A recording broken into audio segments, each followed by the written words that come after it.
Jerry Seinfeld is a comedian. He rose the ranks back in the 70s and early 80s with his stand-up shows and was blasted into the mainstream in the 90s. But as soon as he rose, he fell greatly, now making a living off of his web series Comedians in Cars Getting Coffee.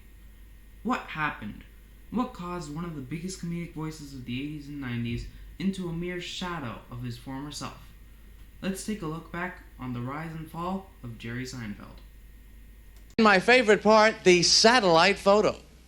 Shortly after his graduation from Queens College in 1976, he tried out in the open mic show Catch a Rising Star, which led to a guest appearance in a Rodney Dangerfield HBO special, and later to his first recurring role for 3 episodes in 1980 for the sitcom Benson, for which he was later fired for creative differences. He later made an appearance in The Tonight Show starring Johnny Carson in 1981, which led to several more appearances on that show and many others, leading to his first full-hour show, HBO's Stand Up Confidential, in 1987. But all of that could barely compare to what came next. You know, we're living in a society! Seinfeld was a sitcom like no other. It focused on the relatability that Jerry became known for, something that's easy to find today but was revolutionary at the time. Jerry might have been popular before, but he became a comic legend when Seinfeld started.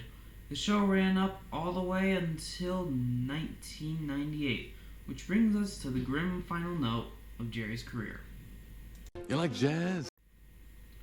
After Seinfeld, Jerry went on to the lowest point any comedian can reach: guest appearances on late-night shows. His last major project was 2007's B-Movie, the final nail in the coffin of Jerry's dying career. In hindsight, the reason Jerry's career went down the deep end is blatantly obvious. His success was his biggest failure. He lost the relatability that came from his 80s stand-up shows.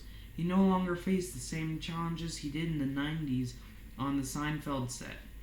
He's bounced back recently with his web series Comedians in Cars Getting Coffee, but nowhere near to the extent of Seinfeld, or even his early stand-ups. Nevertheless, Jerry will be remembered for his unique comic style that inspired dozens of comedians everywhere.